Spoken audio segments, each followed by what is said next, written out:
Oke, selamat malam teman-teman semuanya. Jadi malam-malam hari ini kita akan belajar materi bahasa Indonesia bagian pertama. Oke, sebelum kita mulai belajar, mari kita berdoa. Semoga apa yang akan kita pelajari pada malam hari ini menjadi berkah dan bermanfaat. Berdoa dimulai.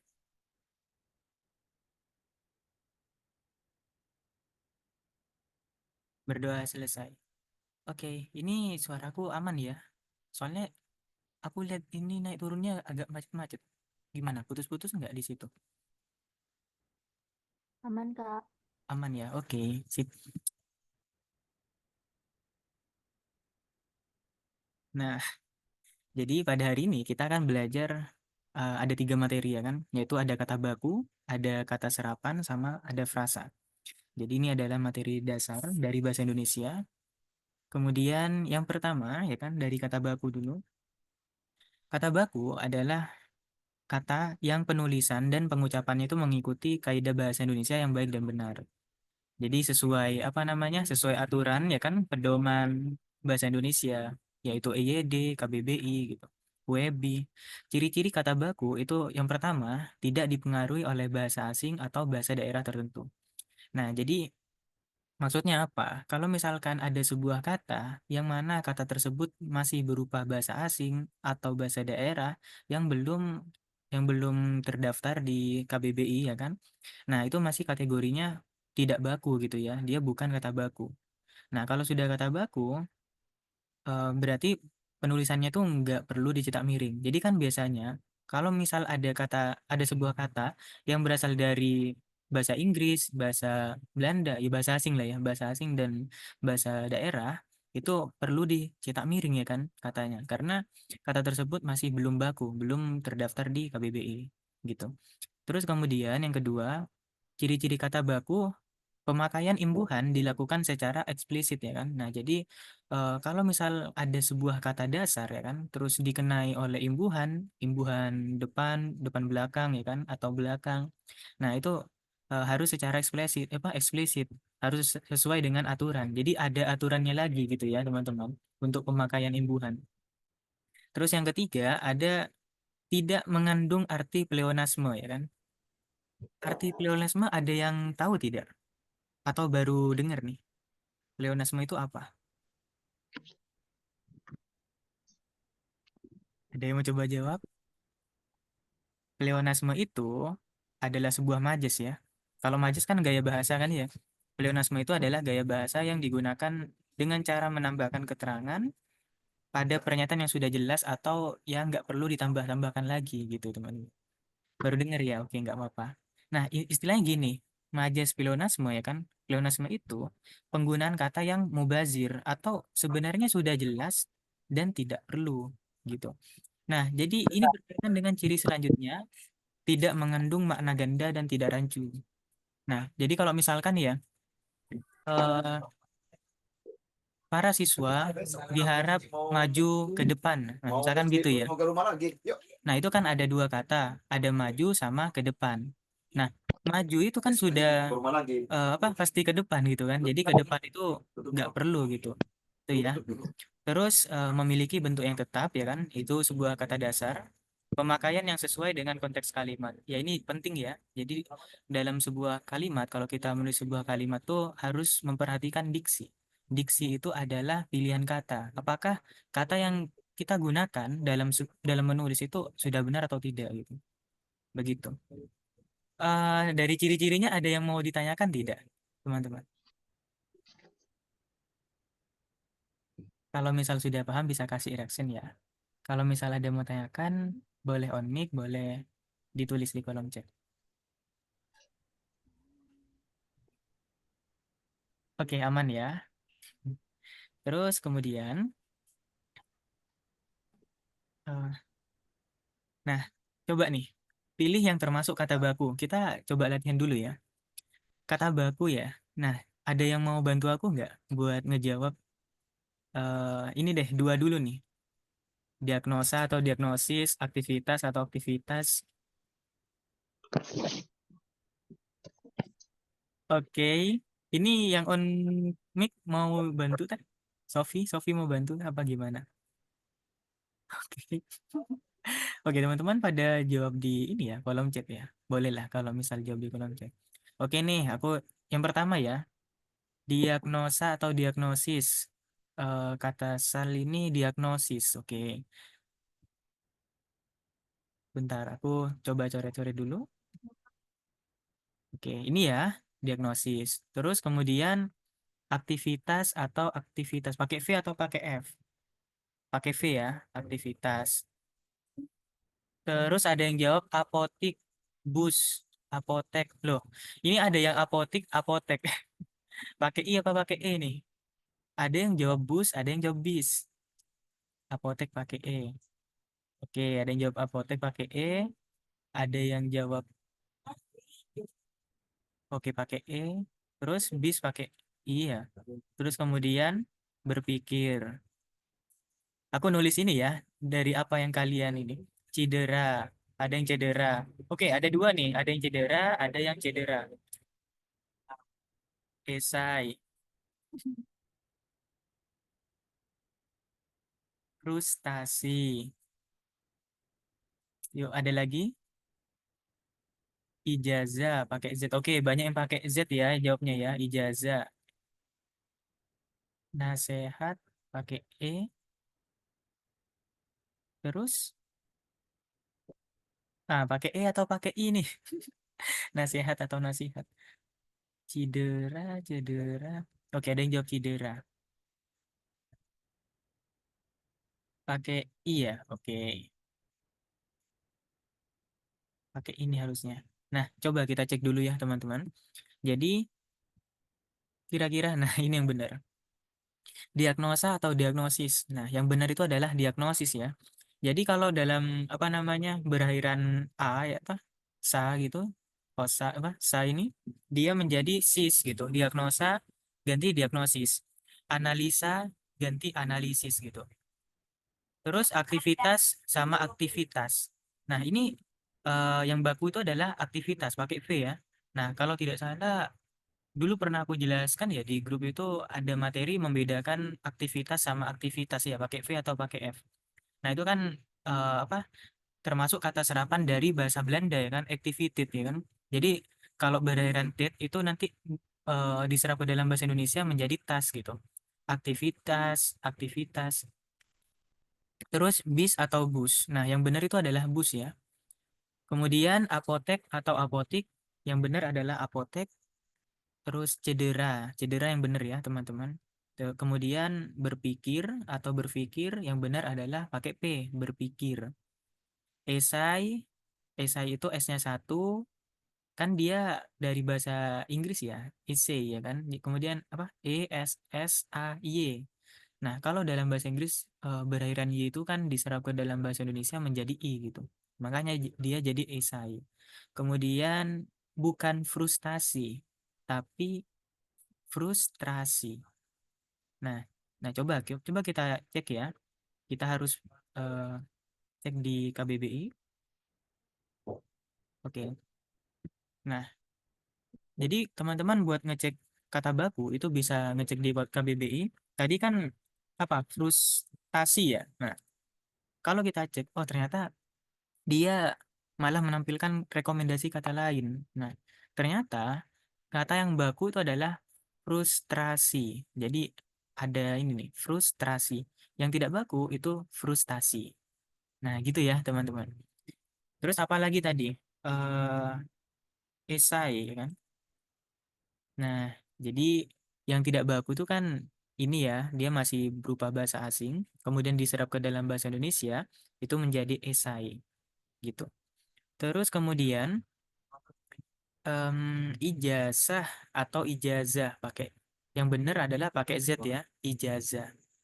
Nah, nasihat atau nasihat nih. Nah, coba kita cek dulu teman-teman. Kalau nasihat, nah dia bukan ya, ternyata tidak baku nih. Yang baku adalah nasihat pakai I, gitu teman-teman. Oke, nah kemudian materi yang kedua. Dari kata baku, ada yang mau ditanyakan tidak? Sedikit inilah ya, apa namanya, preview lah. Awal-awal kan yang gampang dulu. Aman teman-teman tentang kata baku? Aman. Aman, oke, sip. Aman. Belum kak, apanya belum nih? Oh belum aman kak. Terus lanjut ya. Ada kata serapan. Boleh tunjukin slide pengertiannya kak yang kata baku? Boleh, boleh.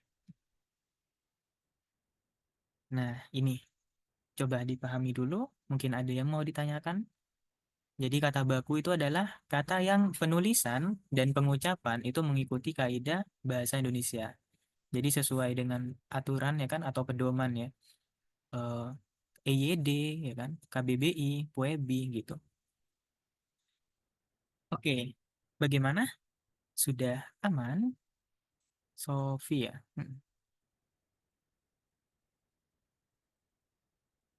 Sudah Kak, terima kasih. Oke. Ini teman-teman nggak perlu nge-SS lah ya. Apa nggak perlu nge-SS atau mencatat, mencatat boleh sih, cuman eh, disarankan pas apa namanya pas kelas gini enaknya sambil dengerin gitu. Mungkin mencatat beberapa yang poin-poin penting aja. Karena nanti materinya bakalan aku share ya.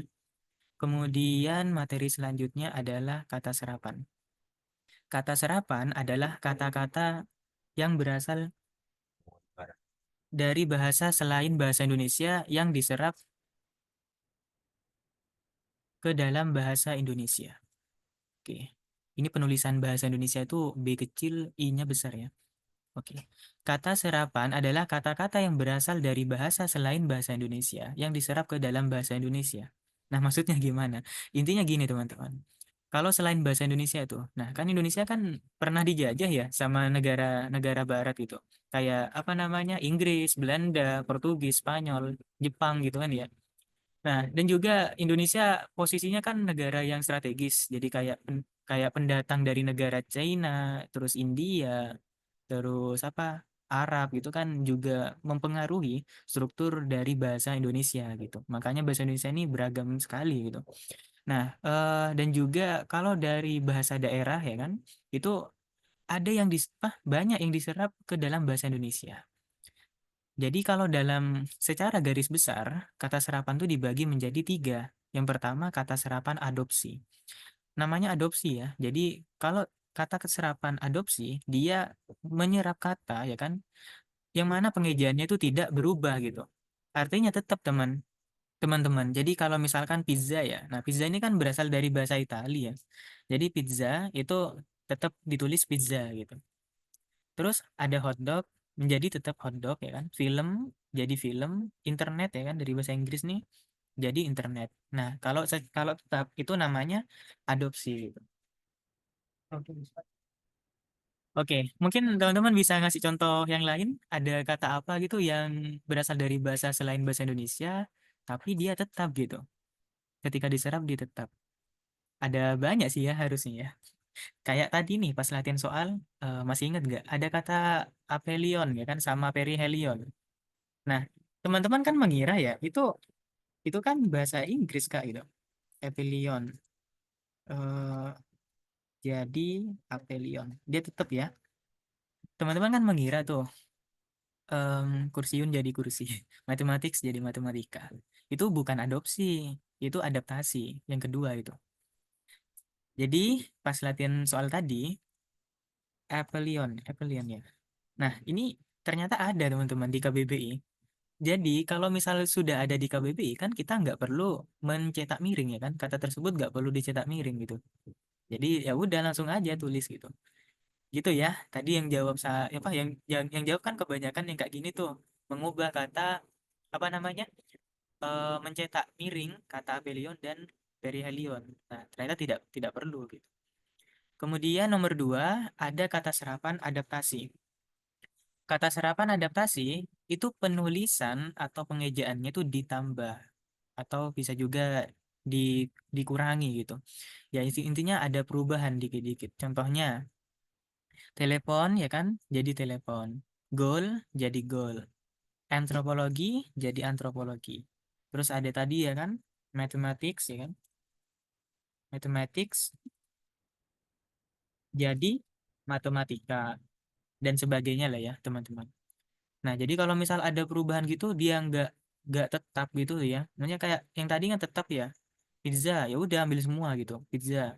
Jadi adopsi namanya. Kalau misal ada perubahan, adaptasi. Terus ada lagi nih, misalkan ya dari bahasa, oh bahasa Belanda belum ya. Misalkan nih handuk, handuk. Ya gini lah ya. Itu jadi handuk. Nah, ini tuh secara adaptasi teman-teman. Kak, gimana cara kita tahu kalau kata tersebut masuk ke dalam KBBI? Kan agak impossible buat menghafal semua kata. Itu benar.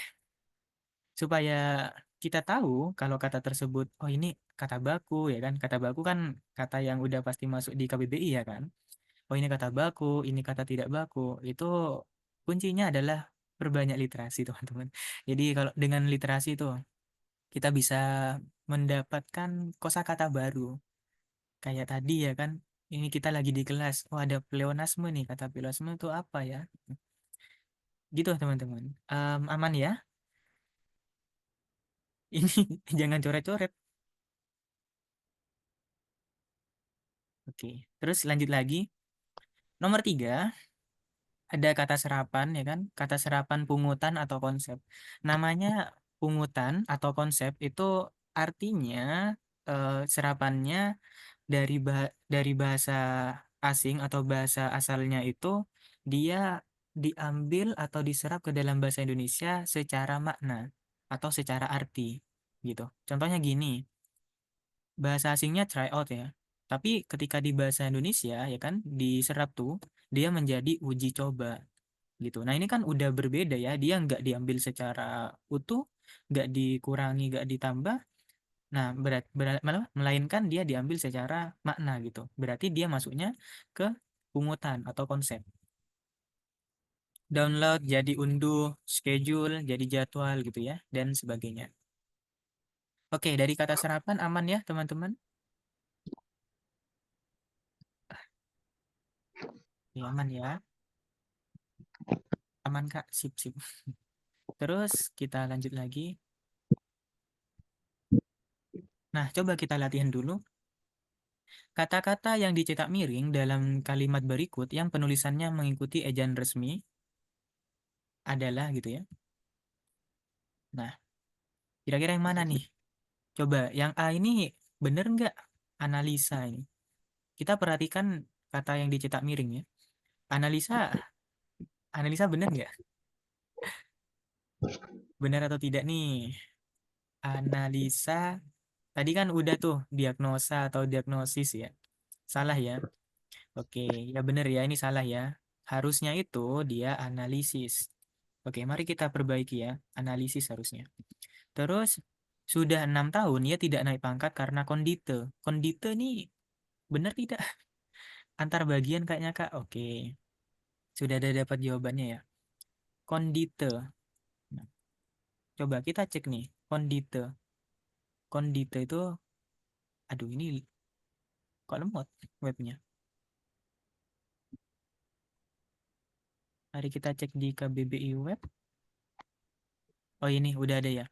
Nah, kondite itu tidak tepat ya teman-teman. Jadi yang tepat itu adalah konduite. Tulisannya adalah konduite. Konduite itu apa? Artinya itu perikelakuan, kemampuan, atau kepatuhan terhadap tata tertib gitu. Nah, jadi harusnya itu adalah konduite. Oke, salah ya. Terus yang C, sistem koordinasi antar bagian. Antar bagian? Ya, ini jawabannya ya. Jadi jawabannya yang benar yang C. Terus yang D, kongres. Kongres, jadwal. Jadwal sih udah pasti salah ya. Kan harusnya yang benar adalah jadwal. Kalau kongres, G-nya 1 apa G-nya 2? Coba kita cek. Kongres. Oh, Kongres. ternyata yang tidak baku adalah kongres. Nah, berarti yang jawab C itu benar atau salah tuh? Ayo. Nah, jadi bukan C jawabannya. Jawabannya adalah yang D. Yang benar itu adalah kongres. Yang tidak baku itu kongres. Terus antar bagian ini apa salahnya?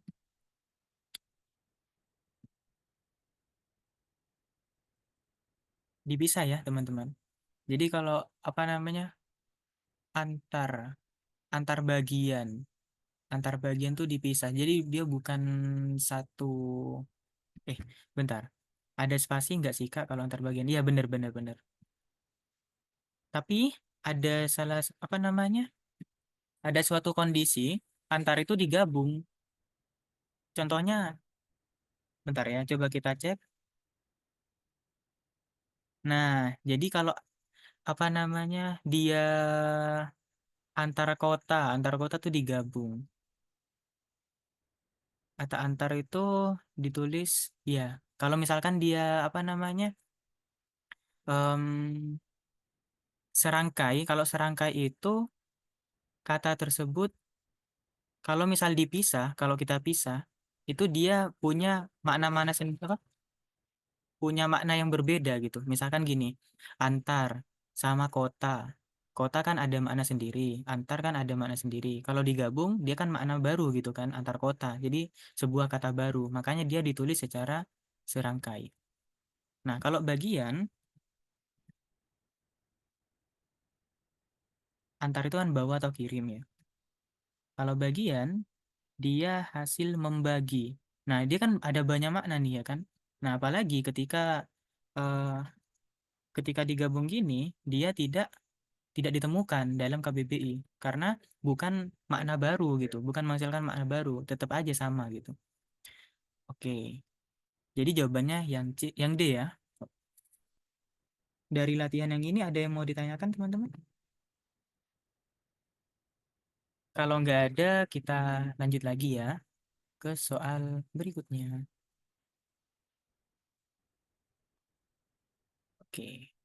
Nah, kok nomor sih? Soal berikutnya, pembentukan kata serapan yang betul dalam kalimat adalah. Oke, berarti kita cek dulu nih kata-kata serapan.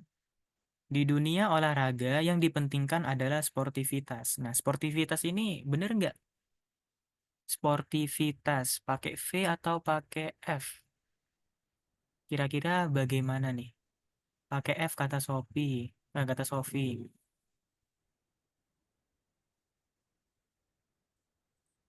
F Kak, F. Pakai V Kak. Ayo, ini kok anu ya beragam ya. Eh, jadi gini, mari kita cek sportivitas. Nah, jadi sportivitas itu pakai V teman-teman. Nah, kok bisa ya? Nah, kalau kita perhatikan, sebentar ya, aku tulis dulu ya. Kan ada yang namanya kata dasar. Kata dasarnya adalah sportif. Sportif. Oke. Coba kita bandingkan dengan kata dasar aktif. Aktif, sportif, sama-sama F ya, berakhiran F. Aktif ini kan adalah kata sifat. Sportif juga kata sifat. Ya kan? Sportif ini bersifat sportif ya atau inilah apa namanya? Pengertiannya itu adalah ya adil atau jujur gitu. Kalau aktif kan bersifat aktif. Nah, kalau eh, dia mendapatkan apa namanya beda bentuk gitu, ini kan adjektiva, kata sifat. Kalau dia aktivitas ya kan, dia bukan kata sifat lagi. Nah, melainkan ini adalah nomina gitu atau kata benda. Sama kayak sportivitas. Sportif ini itu kata sifatnya. Kalau misal sportivitas itu kata benda atau nomina nih ya. Tuh, nomina atau kata benda gitu. Jadi kalau sportif dia menjadi sportivitas. Yang awalnya F ya kan menjadi V, sportivitas. Opsi A gimana? Ada yang mau ditanyakan teman-teman? Sportivitas. Oke, jadi yang jawab F bisa tahu ya jawabannya. Oh kenapa nih? Kok nggak pakai F? Ternyata pakai V. Jawabannya yang A teman-teman. Sikap yang kaku dari seorang pemimpin menimbulkan watak arogan, arogan, ini benar ya, dan otoriter. Otoriter, otoriter bener nggak? Otoriter, oh ya otoriter ya. Harusnya dia otoriter. Pakai E, otoriter. Ada recordnya ya. Kemudian majelis juga mengusulkan agar kalangan eksekutif dan legislatif peka terhadap aspirasi rakyat. Ini udah jelas-jelas salah ya. Bukan pakai P ya. Oke, Apip sama-sama. Bukan pakai P tapi pakainya F ya. Eksekutif, legislatif. Nah, aku rasa kalian paham apa? Tahu lah ya dengan kata-kata yang ini tidak asing gitu. Mereka juga memprotes kualitas kualitas beras yang mereka terima. Nah, dia kan dari bahasa asing tuh quality ya. Quality, quality. Nah, jadi kalau dalam apa namanya diserap ke dalam bahasa Indonesia, ki ini dia menjadi k, terus UA-nya tetap gitu. Makanya bahasa Indonesianya quality itu adalah kualitas, pakai U ya, kualitas, kualitas.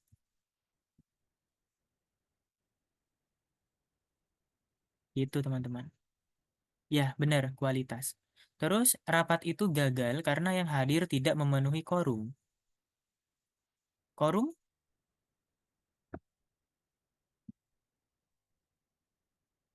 Forum itu gimana? Apa yang benar kira-kira? Kata Nisa forum, forum sama quorum beda udah artinya. Nah, bedanya di mana? Coba kita cek ya. Sama-sama belajar di sini. Forum ya. Forum itu tidak bakunya itu adalah fora. Nah, bukan forum kan udah beda ya kan? Forum itu adalah sebuah lembaga atau badan. Intinya kayak wadah gitu ya. Wadah buat berdiskusi atau bermusyawarah. Terus forum itu sidang, tempat pertemuan untuk bertukar pikiran ya kan? Itu forum. Kalau quorum, wah ini tidak baku nih. Harusnya quorum ya kan? Harusnya quorum. Ya, benar ya kata Intan quorum.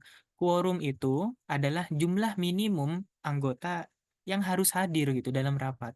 Misalkan nih ya kan, dalam apa namanya? Dalam rapat itu bisa dimulai kalau yang hadir itu minimal 20 gitu. Nah, kalau misalkan 19 atau 18 ya kan, berarti dia tidak memenuhi batas minimal gitu. Tidak memenuhi jumlah minimum. Nah, itu namanya adalah quorum ya. Gitu teman-teman. Gimana? Baru tahu tak dengan kata-kata ini? Jadi eh itulah gunanya kita harus memperbanyak literasi teman-teman. Ya, jadi ini quorum ya. Jadi jawabannya benar yang A. Oke, baru tahu. Ya, tidak apa-apa teman-teman. Ada lagi yang mau ditanyakan? Karena bentar lagi kita lanjut ke materi baru. Oke, aman. Yang lain bagaimana?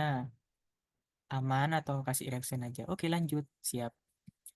Jadi ada tiga ya, eh, adaptasi utuh ya. Terus kalau misal ada yang dikurangi, ada yang diubah, sorry sorry sorry. Jadi ada tiga, adopsi itu secara utuh ya kan, dia nggak berubah sama sekali. Adaptasi ada yang dikurangi, ada yang ditambah. Kalau secara pungutan atau konsep, dia artinya apa? Secara arti ya atau makna. Oke, nomor tiga, ini frasa ya. Ini yang agak lebih sulit nih. Teman-teman tahu kan ya, bedanya kata, frasa, klausa, kalimat gitu. Nah, itu apa tuh Kak ya? Ada kata, ada frasa, ada klausa, ada kalimat gitu. Kalau kata, kalau kata kan udah tahu ya. Apa? Ini nih. Adapun, nah ini ya kata. Ciri-ciri, ini kata. Dari, ini kata gitu kan ya. Kalau frasa adalah gabungan dua kata atau lebih yang mempunyai makna gitu. Jadi frasa ini minimal ya, minimal dua kata. Ada dua kata yang digabung atau lebih itu yang mempunyai makna. Nah, itu namanya adalah frasa gitu. Ciri-cirinya frasa adalah yang pertama terdiri dari dua kata atau lebih ya kan. Yang kedua memiliki satu makna gramatikal. maknanya dapat berubah-ubah sesuai konteks kalimatnya ya. Frasa tidak memiliki predikat. Nah, ini teman-teman ya, perlu diperhatikan frasa tidak memiliki predikat, karena kan kalau memiliki predikat ya kan, itu syaratnya si kalimat ya. Nah, kalimat itu minimal ya kan, sebuah kalimat dikatakan kalimat minimal itu tersusun dari subjek dan predikat. Itu kalimat. Nah, kalau frasa itu tidak ya, dia tidak membentuk kalimat. Menduduki atau memiliki suatu fungsi gramatikal pada kalimat. Nah, ini udah pasti ya. Terdapat beberapa jenis-jenis frasa yang dibagi berdasarkan persamaan subdistribusi dan unsurnya, kedudukan serta makna yang terkandung dalamnya, dan kategori kata yang menjadi unsur utama.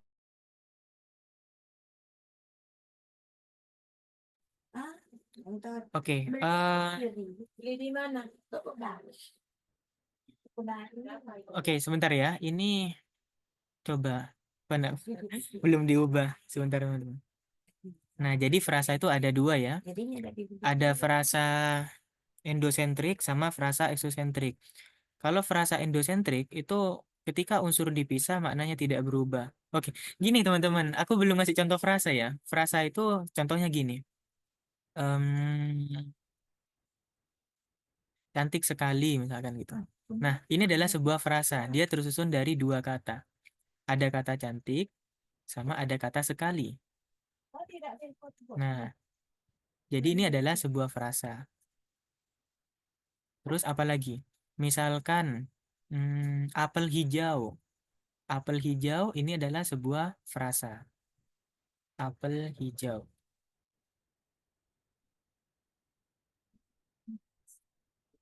Mangkok barang, kamu sudah bilang. Apel hijau ini adalah sebuah frasa. Nah, frasa itu dibedakan jadi dua, ada frasa endosentrik sama eksosentrik.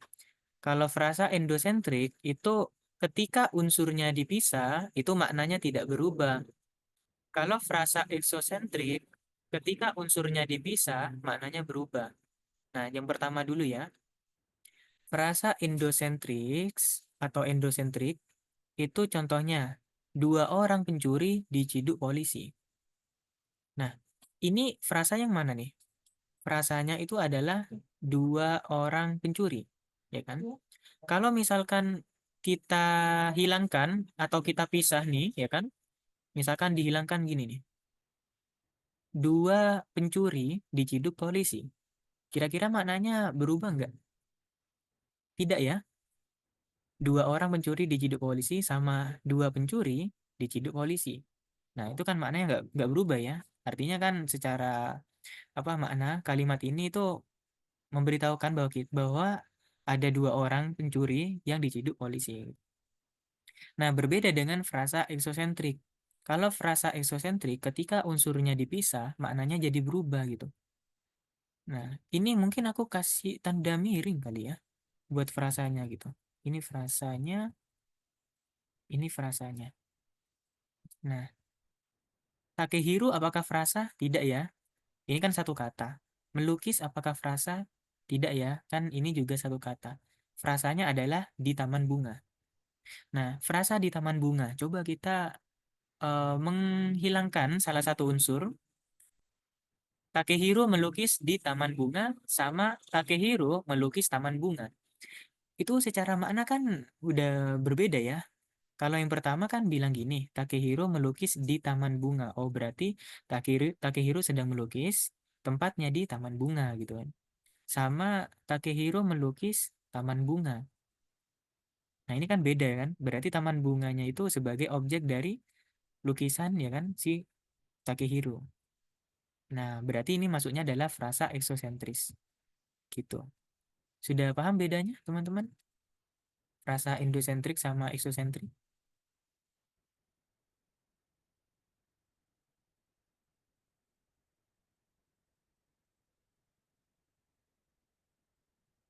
Oke, sudah aman ya. Kita lanjut lagi. Kalau misal bingung bisa tanya ya, teman-teman. Frasa eksosentris itu dibedakan lagi. Oke, paham ya? Frasa eksosentris itu dibedakan lagi ya. Jadi ini secara intinya aja, frasa eksosentris direktif itu adalah jenis frasa yang terdiri atas preposisi dan nomina. Preposisi itu adalah kan kata depan ya, atau keterangan keterangan tempat, keterangan waktu ya kan, keterangan suasana itu adalah preposisi. Dan nomina. Syarif membawa banyak oleh-oleh dari Madura. Nah ini ya, ini adalah frasa eksosentris direktif. Terdiri dari dua kata ya, frasa. Sejak pulang sekolah, Dini mengurung diri di kamarnya. Sebentar lagi ayah pulang dari kantor. Nah, ini adalah frasa, teman-teman. Frasa eksosentris direktif. Kalau kita hilangkan salah satunya, maka berbeda ya kan maknanya. Syarif membawa banyak oleh-oleh dari Madura. Sama Syarif membawa banyak oleh-oleh Madura. Nah, kan udah beda gitu. Makanya dia eksosentris. Kemudian ada yang namanya non-direktif. Kalau non-direktif itu frasa yang unsur pertamanya adalah kata sebutan. Bisa si, bisa sang, terus bisa yang, para, kaum. Nah, ini adalah non-direktif. Contohnya, sang jagoan pasar, sang jagoan pasar itu sudah pergi meninggalkan desa. Nah, ini adalah frasa eksosentrik non-direktif ya. Terus kaum suku ya kan ya. Kaum suku tersebut akan mengadakan aksi mogok makan. Nah, ini kan sebutan ya. Nah, maka dari itu dia masuknya adalah non-direktif. Oke, aku jelasin pelan-pelan ya. Semoga kalian paham. Nanti pas UTBK sih nggak ditanya ya dia masuknya direktif atau non-direktif, tapi melainkan ditanya frasa ini itu masuk ke jenis apa. Bukan ke jenis apa, tapi kayak soalnya itu ya. Frasa A memiliki pola yang sama dengan frasa A apa, B apa gitu kan. Biasanya kayak gitu ya di UTBK. Nah, jadi dari sini nih pemahaman materinya kita harus kuat gitu. Misalkan nih, frasa dari Madura pada kalimat ini dia memiliki pola yang sama dengan kalimat apa gitu. Dengan kalimat ini atau dengan kalimat ini. Nah, tentu beda ya kan? Dia samanya dengan kalimat yang kedua gitu. Kak, preposisi itu tadi apa ya? Aku kelewat tadi. Preposisi itu kata depan ya. Bisa pada, di, ke, dari. Nah, itu adalah preposisi. Kita lanjut lagi. Nah, yang ketiga, yang terakhir ya. Frasa eksosentrik konektif. Konektif ini artinya penghubung ya, teman-teman. Contohnya gini. Ibu menyuruhmu lekas pulang dari pesta itu. Nah, ibu menyuruhmu lekas pulang dari pesta itu ya. Nah, artinya kan intinya ibu ya kan yang nyuruh lekas pulang dari pesta itu. Di sini lekas pulang, frasa lekas pulang itu adalah konektif sebagai penghubung bahwa si ibu nyuruh pulang gitu. Oke, sama-sama. Kemudian saat Siti hendak berangkat ke rumah sakit, tiba-tiba, nah ini juga konektif ya, penghubung ya. Segera segera kemasi pakaianmu, ikut ayahmu pergi sekarang juga. Ini frasanya sekarang juga. Terus Gina harus minum obat agar lekas sembuh. Nah, jadi intinya adalah frasa eksosentrik konektif dia sebagai penghubung. Oke, itu frasa eksosentris ya. Frasa eksosentris maknanya berubah kalau dipisah ya. Kalau dipisah unsur-unsurnya. Ada yang mau ditanyakan dari ketiga macam frasa eksosentris? Ada frasa eksosentris direktif ya kan? Itu terdiri dari preposisi dan nomina. Preposisinya dari nominanya Madura gitu nih. Ada frasa eksosentris non direktif yaitu sebutan ya. Terus ada frasa eksosentrik konektif sebagai penghubung. Oke. Kalau misal gak ada, aku lanjut ya. Kalau ada segera tanya ya teman-teman. Kemudian yang kedua ada frasa endosentris. Kalau frasa endosentris ketika unsurnya dipisah, dia tidak berbeda ya gitu. Artinya di sini setara, teman-teman. Tiap unsurnya setara. Frasa endosentris itu ada macam-macamnya juga. Yang pertama ada koordinatif. Koordinatif udah tahu ya. Koordinatif itu diberi sisipan kata hubung dan sama atau. Nah, ini koordinatif. Contohnya, Didit dan Dodit ya kan adalah kakak beradik yang akur. Nah, ini termasuk frasa endosentris. Koordinatif. Sekolah perlu menerapkan sistem pengajaran dan pembinaan yang terbaik. Nah, ini dia pakai kata hubung dan ya, berarti maksudnya koordinatif. Kemudian yang kedua, ada frasa endosentris atributif. Atributif di sini ada unsur pusat sama unsur atribut. Unsur atribut merupakan unsur yang menerangkan unsur pusat supaya frasanya memiliki makna. Contohnya, saya dan Tina berjumpa kemarin sore. Kalau misal sorenya dihilangkan, dia tidak mengubah makna ya. Tetap kita tahu bahwa saya dan Tina berjumpa kemarin ya kan. Nah, intinya kemarin itu. Di sini unsur pusatnya adalah kemarin, atributifnya adalah sore. Jadi frasa kemarin sore dia masuknya frasa endosentris karena ketika kita hilangkan salah satu atau pisah salah satu, nah dia tidak mengubah makna ya. Terus Tasya sudah melakukan investasi jangka panjang. Nah, ini frasa ini juga endosentris atributif. Gitu teman-teman. Yang terakhir, frasa endosentris apositif. Apositif atau aposisi. Nah, teman-teman harus tahu ini ya. Ini sering keluar di soal-soal tentang apositif, aposisi ya kan. Apositif atau aposisi itu artinya menegaskan, dia kayak keterangan gitu. Ada keterangan dari sesuatu yang kita jelaskan. Misalkan gini, kelas tersebut akan berwisata ke kota hujan, Bogor. Nah, frasa ini ya kan, frasa kota hujan, dia masuknya endosentris, apositif, karena menjelaskan kota Bogor. Kota hujan, ya kota Bogor gitu kan ya. B.J. Habibie, Presiden Republik Indonesia, adalah presiden paling jenius dalam sejarah Indonesia. Nah, frasa Presiden Republik Indonesia, dia adalah frasa endosentris apositif. Dia menjelaskan dari kata B.J. Habibie ya. Gini. Kemudian yang terakhir, Islandia, negeri berpenduduk terkecil di Eropa, berhasil lolos ke Piala Dunia untuk pertama kali. Nah, jadi frasa ini dia menjelaskan dari negara Islandia gitu. Nah, intinya kayak keterangan tambahan lah gitu teman-teman. Lebih ke perluasan ya, perluasan katanya. Oke, dari ketiga jenis frasa endosentris, teman-teman ada yang bingung tidak?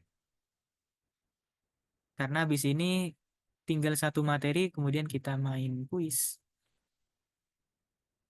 Coba pelan-pelan ya. Ada yang mau ditanyakan?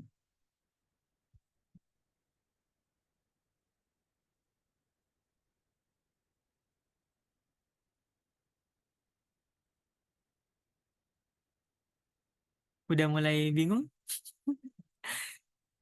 Aman ya? Oke.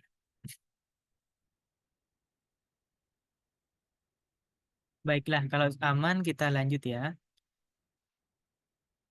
Nah, jadi ini nih yang penting nih. Frasa itu dibedakan ada macam-macamnya gitu ya. Yang pertama frasa nomina. Nomina ya kan? Kita sering tahu ya, nomina itu adalah kata benda. Nah, jadi frasa nomina itu frasa yang intinya ya kan, unsur intinya itu termasuk kata benda gitu. Contohnya gitar listrik.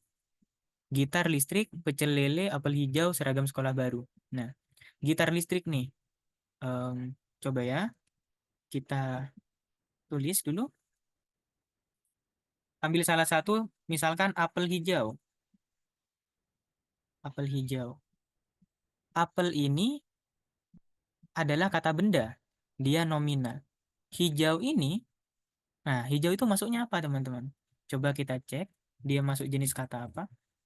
Hijau itu adalah nomina, nomina, adjektiva. Nah, di sini dia adjektiva ya, karena mengandung atau memperlihatkan warna yang hijau. Nah, jadi dia masuknya ke adjektiva. Apel hijau, apel yang warna hijau gitu kan ya. Intinya yang mana? Intinya itu adalah si apel ya kan. Apelnya ya warna hijau gitu kan. Karena yang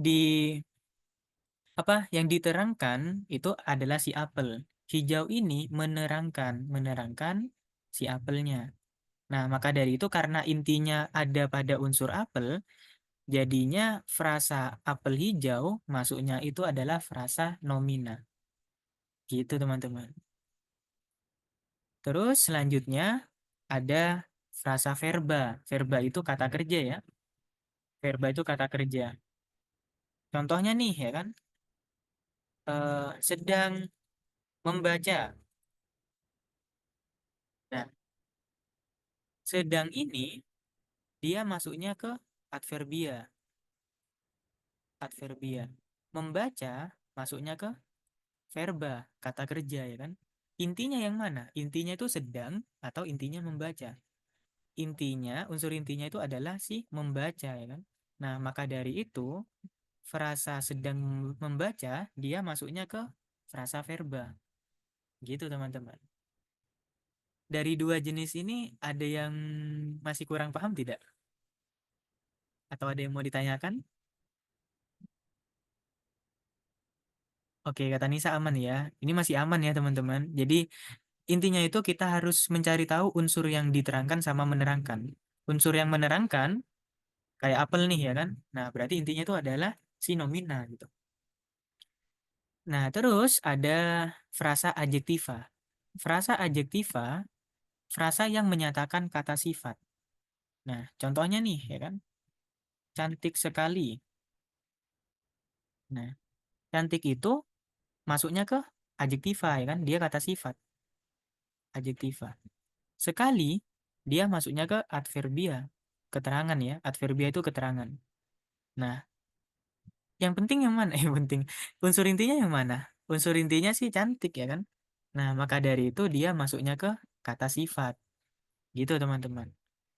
Nah, kalau adverbia dia kata keterangan, kata keterangan. Contohnya tadi tadi sore ya. Nah, tadi itu coba kita cek, tadi itu masuknya ke nomina.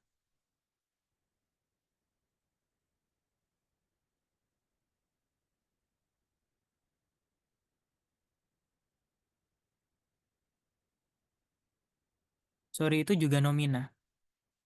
Nah, ini kan unsurnya kalau di masing-masing gitu kan ya. Tapi kalau digabung gini, itu maknanya adalah sebagai keterangan tadi sore. Jadi tadi sore itu masuknya ke keterangan, keterangan waktu. Makanya dia masuknya ke frasa adverbia gitu. Kata keterangan. Nah, keterangan itu kan ada tiga ya. Ada keterangan waktu, ada keterangan tempat, sama ada keterangan suasana. Oke. Kemudian nomor 5 preposisi ya kan. Frasa preposisi adalah frasa yang menyatakan kata depan. Contohnya, di seluruh dunia ya kan. Nah, ini ada kata depan di. Maka dari itu, kalau diawali dengan apa? Bukan diawali sih. Kalau ada kata depan ya kan, di, ke, dari, pada ya kan dan sebagainya, itu masuknya adalah preposisi. Frasa preposisi. Kemudian yang keenam, ada frasa yang menyatakan kata ganti.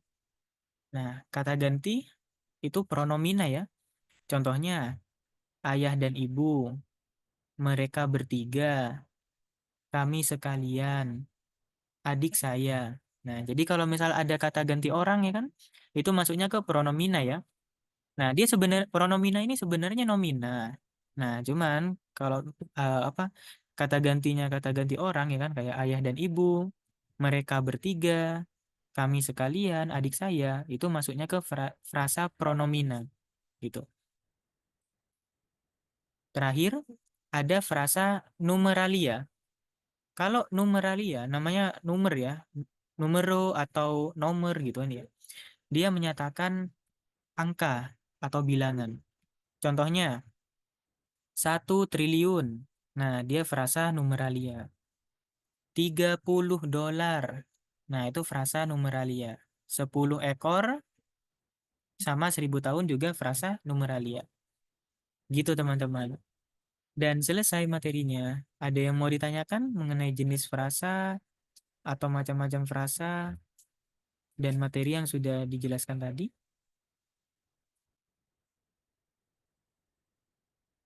Oke, coba kita latihan dulu ya sebelum kita kuis ya. Oke, kita latihan dulu. Ada yang mau bantu aku nggak nih?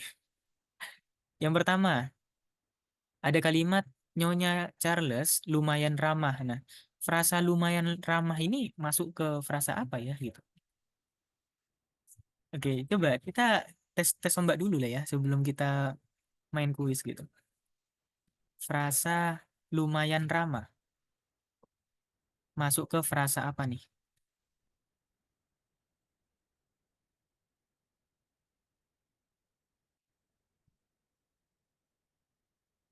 Lumayan sama ramah.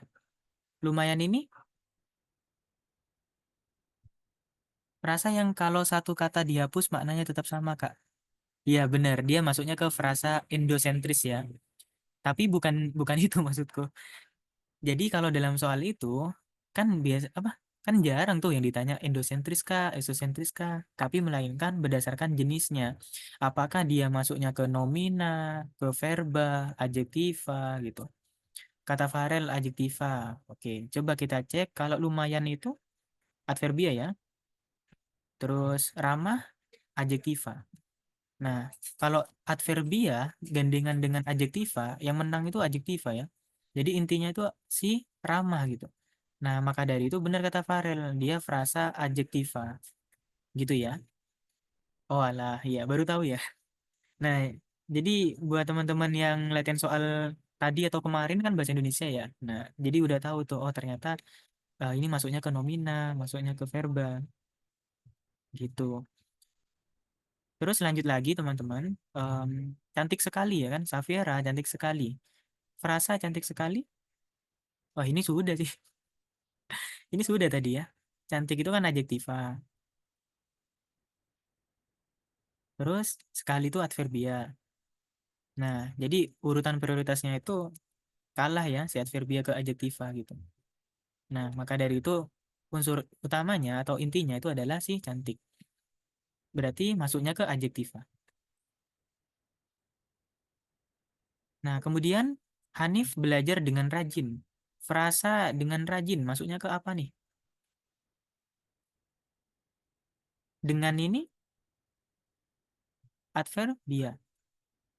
Rajin ini adjektiva. Dengan rajin masuknya ke adjektiva ya. Oke. Nah, terus lanjut lagi. Kami bekerja secara individu. Secara ini adalah adverbia ya. Individu itu nomina. Nah, jadi yang prioritas itu nomina sih. Nomina, kemudian apa namanya? Tapi kalau nomina ketemu verba, misalkan ya, nomina sama verba. Ini deh apa? Nomina atau verba dulu. Baru tuh adjektiva, baru adverbia gitu. Jadi ini masuknya ke frasa nomina. Secara individu frasa nomina. Kemudian sangat banyak ya. Sangat banyak. Banyak ini kata sifat ya, adjektiva. Sangat itu adverbia. Ya, kita tahu lah ya, intinya itu dia frasa adjektiva. Dua pilihan, di antara dua pilihan. Nah, ada yang ingat nggak dia masuknya frasa apa? Di antara dua pilihan. Ini tuh satu frasa ya, dia terdiri dari 4 kata gitu. Di antara dua pilihan. Ada yang mau coba jawab nggak? Numeralia, numeralianya di sini ya, ya kan? Numeralia. Tapi bukan numeralia. Karena diawali oleh kata depan, preposisi. Bener kata Intan. Nah, jadi tuh urutannya ya teman-teman. Si numeral ini kalah gitu dengan si preposisi. Jadi kalau misal ada lah ya, misalkan apa ya? em, Misalkan dapur umum. Dapur umum itu kan frasa nomina ya. Dapur kan tempat, umum itu sifat. Eh, dapur itu nomina, umum itu sifat. Nah, kan berarti kan diprioritaskan adalah si benda ya kan, nomina. Berarti masuknya ke nomina. Tapi kalau misalkan ada frasa ke dapur umum, nah dia bukan nomina lagi, dia jadinya preposisi gitu. Preposisi. Oke. Gitu teman-teman. Aduh ini nggak apa lah ya, nggak rapi. Ada yang belum paham nggak? Oke, ini yang jawab benar Intan ya. Terus kita lanjut lagi. Sandi itu memang terkenal, memang terkenal. Nah, kira-kira masuknya apa nih? Memang adverbia, terkenal, terkenal itu kata kerja, ya, verba. Nah, berarti ya kita tahu lah ya. Jadi dia masuknya ke frasa verba. Terus kamu itu seenaknya sendiri. Seenaknya ini adjektiva,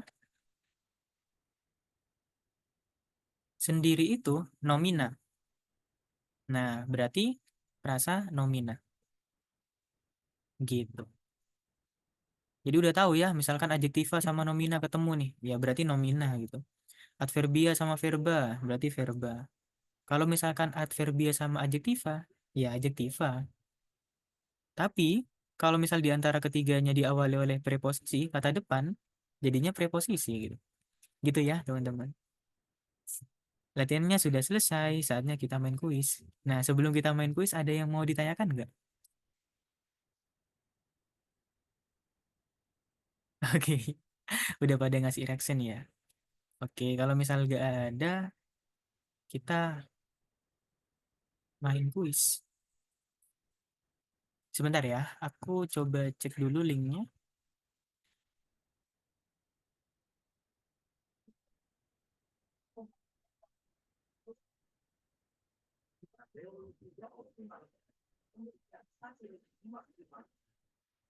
Nah, coba teman-teman join, apakah linknya bisa ya?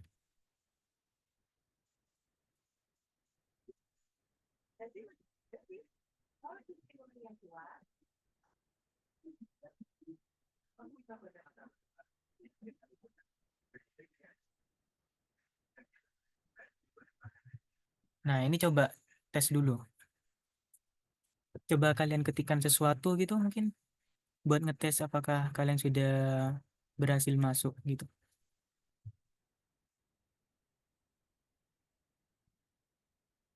Oke, alhamdulillah. Ada yang kendala nggak nih, teman? Tes sesuatu, alhamdulillah. Disuruh tes malah nulis tes sungguhan.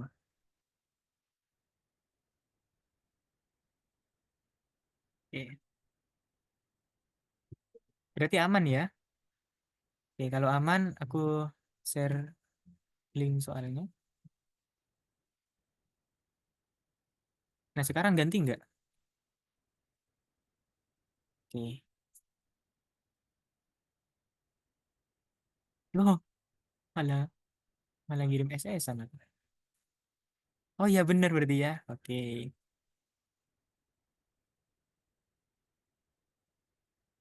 Nah, sip sip sip. Kak izin keluar dulu ya masih ada. Oke nggak apa-apa Julandini. Thank you.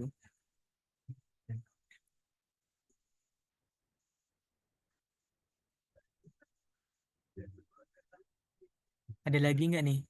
Ada 7. Berarti 10 ya. 10 kurang 3. 3 orang masih ini nggak apa? Ada kendala apa gimana?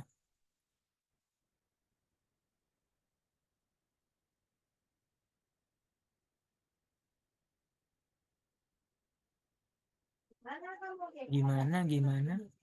Oke udah 8. Salon pas. Aduh perasaan aku ini deh. Tuh, udah ngasih format nama, tapi ya ya udahlah ya. Gak apa lah, bebas lah. Ada lagi nggak? Habis ini kita mulai. Dua orang ada kendala?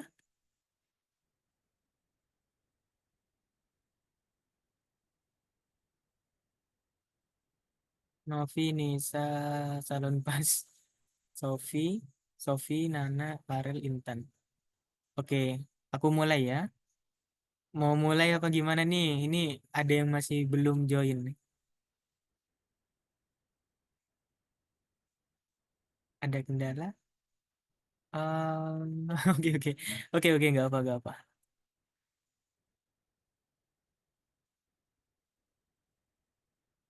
Nah, mungkin aku share linknya di grup kali ya. Jadi teman-teman dari grup bisa join juga tuh. Bentar ya. Harus kita mulai 23.4.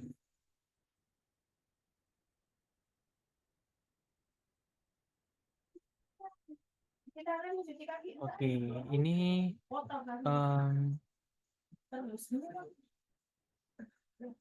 linguis, guys.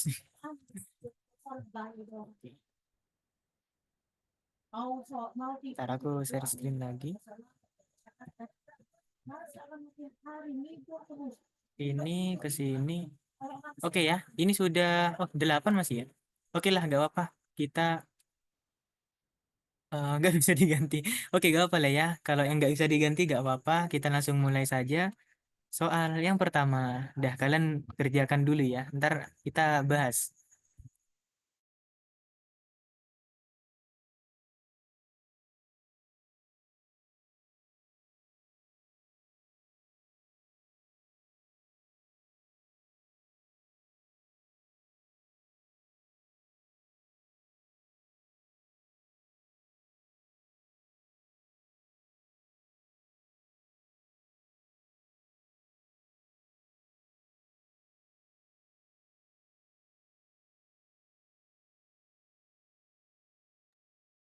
Oke, soal nomor satu mayoritas menjawab yang paling bawah ya. Ya, bener ya. Kata serapan adalah kata yang diserap dari bahasa asing dan bahasa daerah. Selanjutnya, ya kita pemanasan dulu lah. Oke, sementara ada Nisa nih yang tercepat nih. Kita lanjut lagi soal nomor 2.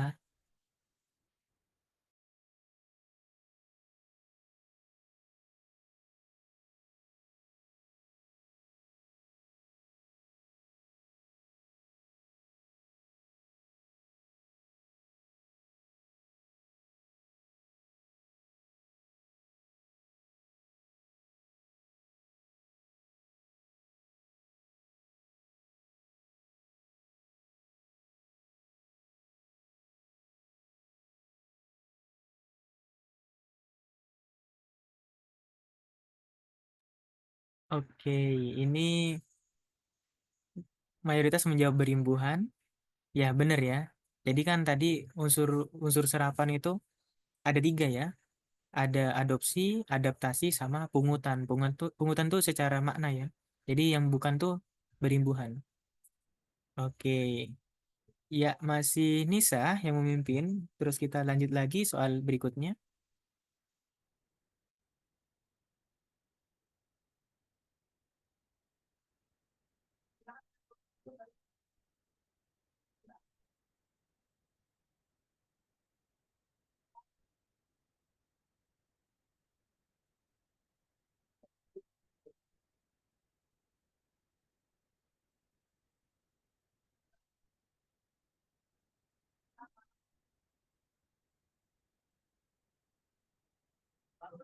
Sudah makan jarinya.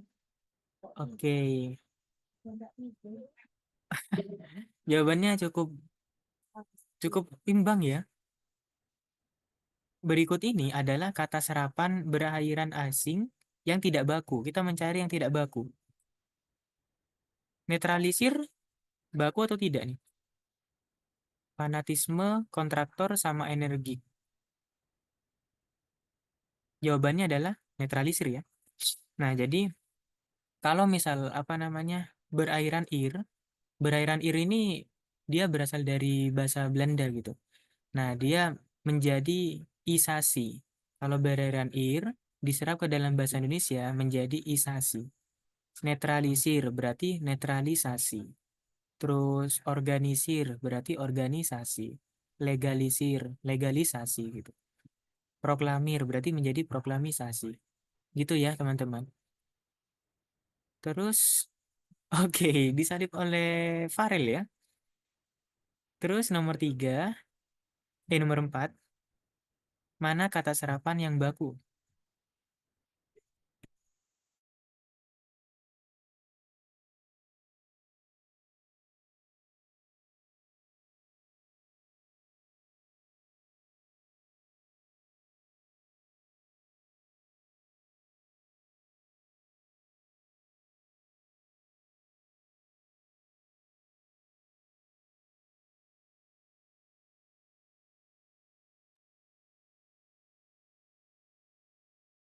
Oke, di sini jawabannya respons ya.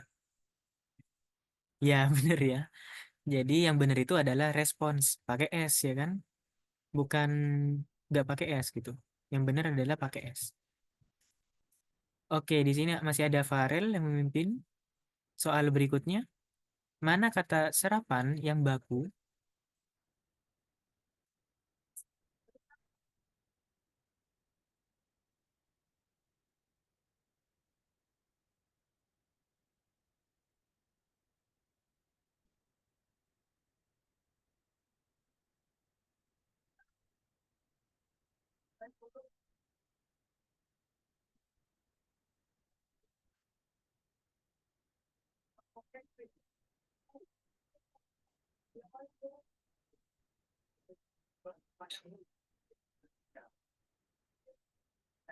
Oke, di sini mayoritas menjawab, semua ding. Berarti semua menjawab kompleks ya. Oke, jadi jawaban yang benar benar ya. Jawaban yang benar adalah kompleks. Kalau bahasa Inggrisnya kan gini. Kalau X itu diserap menjadi KS ya kan? Terus kalau C menjadi K ya, kompleks. Selanjutnya soal nomor 6. Nah, ini termasuk frasa apa nih?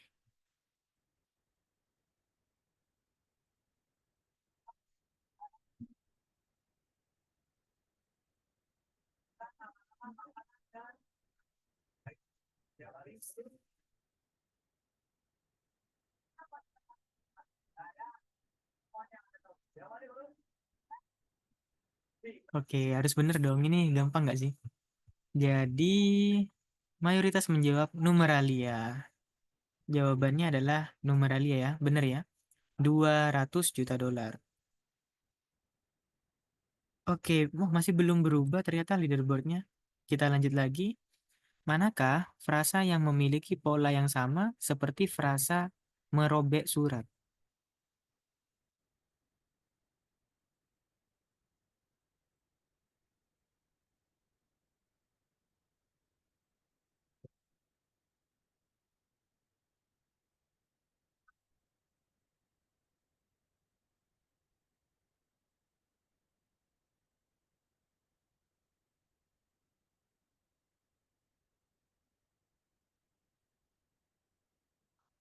Oke, sepertinya teman-teman udah mulai paham ya.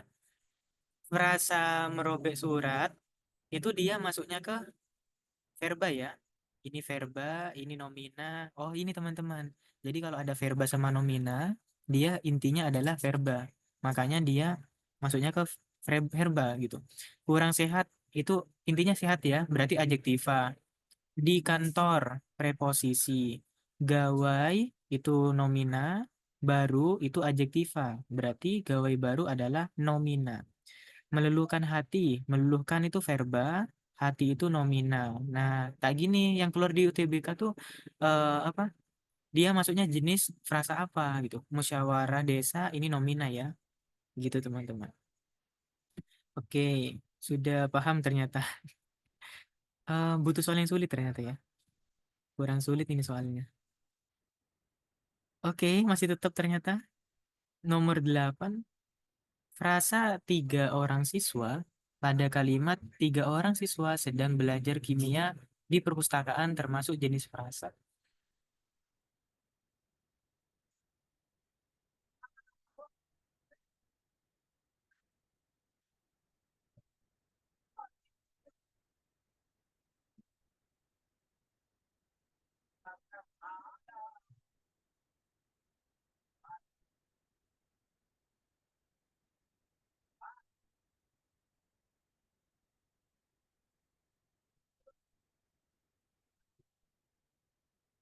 Oke, di sini rupanya masih bingung ya.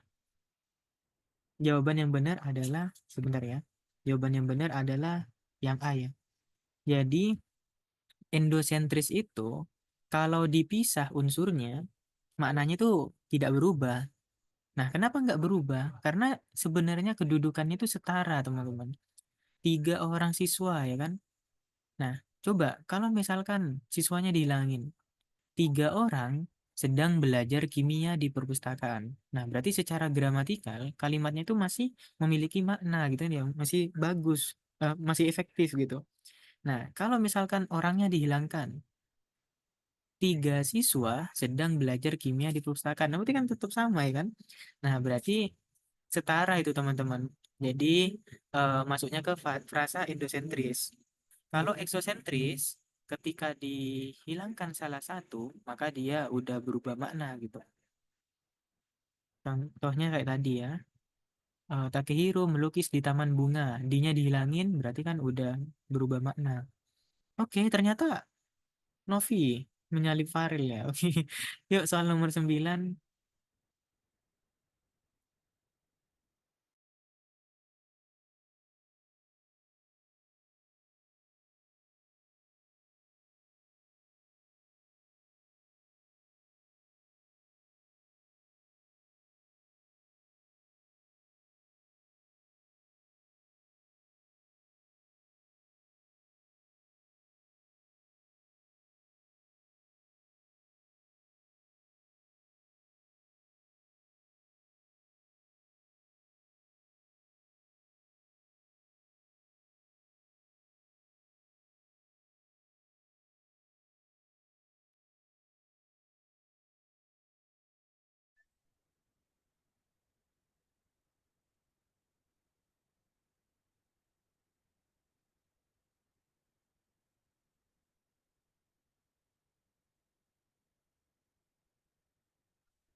Oke, di sini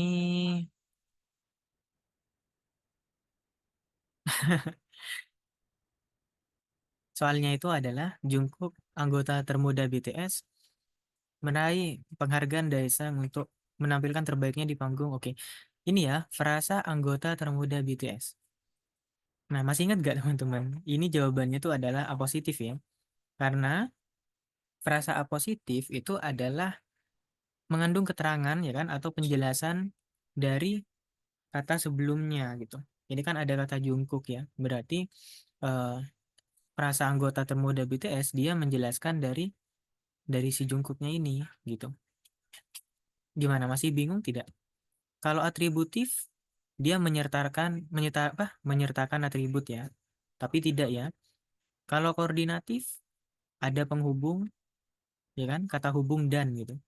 Kalau direktif ini mengandung preposisi ya kan, preposisi dan nomina. Jadi kalau ada preposisi dia masuknya ke eksosentris direktif. Oke, aman ya. Jadi buat yang jawabnya keliru bisa ini ya, bisa tahu gitu. Oke, secara plot twist banget ini. Nana tiba-tiba menyalip nih. Ada satu soal lagi bisa dicoba buat penentuan nih teman-teman. Kalimat di bawah ini yang mengandung makna frasa pronomina reflektif.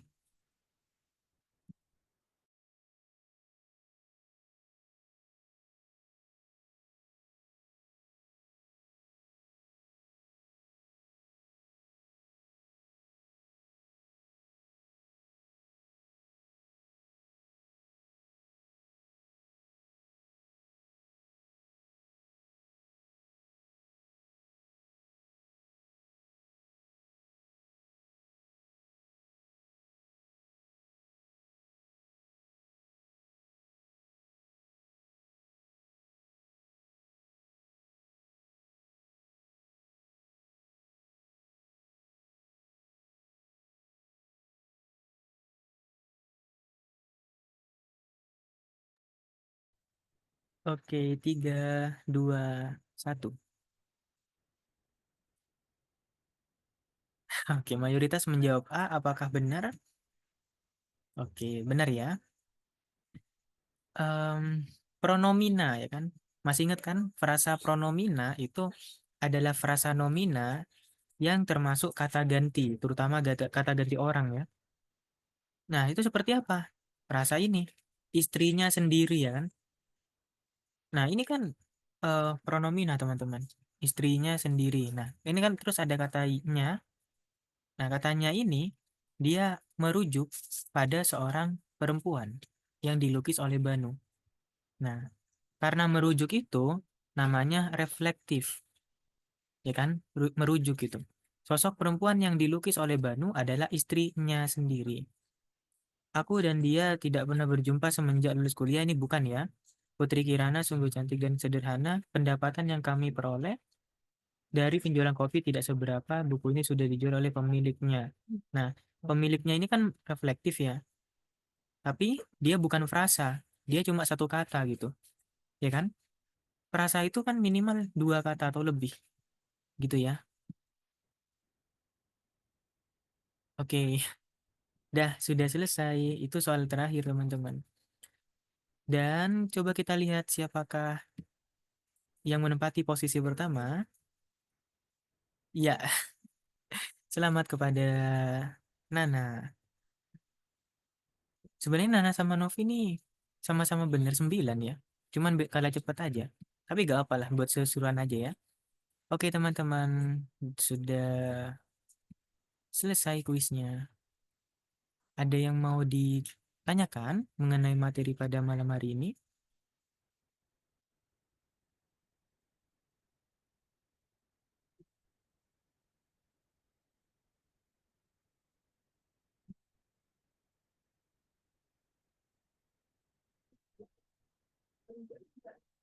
Oke, gimana? Aman? Paham nggak dengan materinya yang sudah kita pelajari? Oke, paham ya. Oke. Sebelum kita akhiri, mari kita berdoa. Semoga apa yang sudah kita pelajari menjadi berkah dan bermanfaat. Berdoa menurut sesuai dengan agama kepercayaan masing-masing. Dipersilakan.